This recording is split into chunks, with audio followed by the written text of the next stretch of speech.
Alléluia, Alléluia, Alléluia, Babala. Beding yaga, beding emba foya, bembembelahana, fue comme yagom tegeman. Alléluia, Alléluia, Alléluia, Alléluia, Alléluia, Babala. Dumamboye zambesia, dumamboye mon. Comme Yesesem Zamba, comme Yacob, Amen. Alléluia, Alléluia, Alléluia, Alléluia, Alléluia, Babala, Alléluia, Alléluia, Alléluia, Alléluia, Alléluia, Babala. Frères et sœurs, la liturgie est bonne de ne pas nous avoir donné comme lecture la question 34 de la prima pars de la Somme théologique qui traite de la Sainte Trinité et des personnes et tout ça, parce que sinon, c'est la question sur le Père d'ailleurs, parce que sinon, vous et moi, on ne serait pas très loin. Parce que la Trinité, pour se comprendre, pour pouvoir l'approcher, il faut d'abord en vivre et d'abord pouvoir la célébrer. Et pour en vivre et pour pouvoir la célébrer, la liturgie nous suggère une triple expérience. La première expérience, c'est l'expérience de Moïse sur la montagne. Dieu fait passer près de lui toute sa gloire et lui révèle son amour et sa miséricorde. Je suis le Seigneur, lent à la colère, plein d'amour et de miséricorde. C'est cette même expérience de Dieu que Jean proclame quand il dit « Dieu a tant aimé le monde ». Oui, toute vie trinitaire part de cette expérience que Dieu nous a tant aimés qu'il a fait de nous ses enfants. Parce qu'il n'y a pas de meilleure manière de pouvoir approcher la paternité de Dieu que d'en vivre en devenant ses enfants. Et en même temps, heureusement et malheureusement à la fois, cette expérience de l'intimité de Dieu que Moïse vit en montant sur la montagne. La montagne, dans la Bible, c'est le lieu de l'expérience de Dieu, cette expérience de Dieu que l'on fera dans l'oraison, dans le silence de la prière, dans la prière de louange et d'action de grâce. Heureusement et malheureusement pour nous, cette première expérience, elle se conjugue avec une deuxième expérience, c'est l'expérience de notre péché. Parce que la révélation du nom de Dieu à Moïse sur le mont Sinaï, c'est le Dieu miséricordieux, c'est-à-dire le Dieu qui sauve.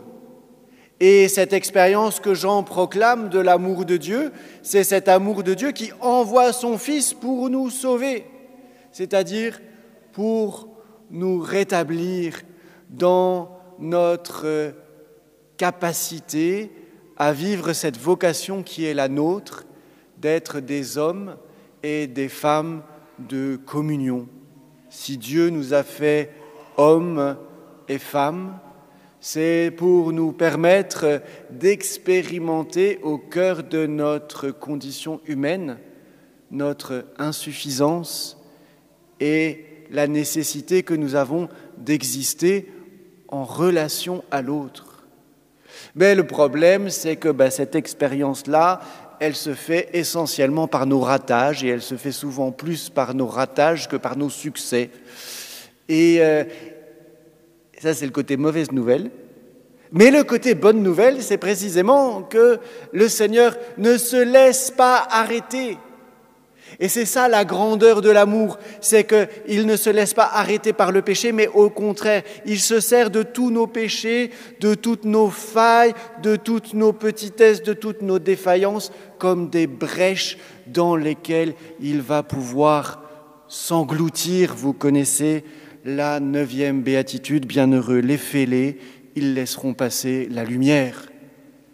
Et c'est cela, cette expérience que nous faisons d'être des pécheurs pardonnés, d'être des pécheurs infiniment aimés, d'être des bénéficiaires d'un amour qui ne se laisse arrêter par rien. Prendre une conscience simple et vraie de notre condition de pécheur, c'est prendre une conscience simple et vraie de notre besoin d'être aimé et que la seule personne qui va pouvoir répondre à ce besoin si fort, c'est celui qui est amour. Alors voilà la première expérience, l'expérience du Seigneur sur la montagne dans la vie d'oraison qui nous découvre la plénitude de son amour pour nous. La deuxième expérience, qui est plutôt une traversée, qui parfois peut s'apparenter à une tempête, parfois à une promenade au bord de l'eau, celle de notre condition de pécheur aimé et pardonné, celle de fêlé qui laisse passer la lumière.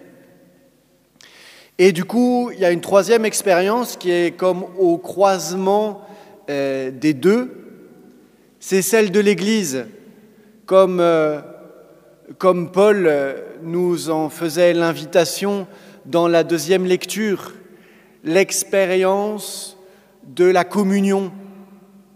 Parce que si il y a du différent entre nous, il y a encore plus de différence entre les personnes de la Très Sainte Trinité. On n'imagine pas plus différent que le Père, le Fils et le Saint-Esprit. Et en même temps, cette différence, au lieu d'être source de communion, de division, elle est source de communion, et c'est ça le mystère trinitaire. Que de la communion naît la différence complémentaire, que de la différence complémentaire naît la communion, c'est cela, le mystère trinitaire. Et c'est ça qu'on a à vivre dans l'Église. Et c'est ça qu'on a à vivre dans la vie fraternelle, et c'est bien notre problème que en vivant ce mystère de la communion dans la différence, de la différence dans la communion, etc., eh bien, on fait l'expérience de la beauté de l'appel de Dieu d'un côté et de notre condition pécheresse en même temps, et que du coup, c'est pas simple. C'est même compliqué. Parfois, on trouve que Dieu est compliqué et on oublie que Dieu est simple et que c'est nous qui sommes compliqués. Et que toute notre vie chrétienne, toute notre vie religieuse est pour apprendre à nous simplifier de cette simplicité de Dieu qui est capable d'accueillir toutes les différences et de faire de la différence non pas un lieu de division, mais un lieu de communion.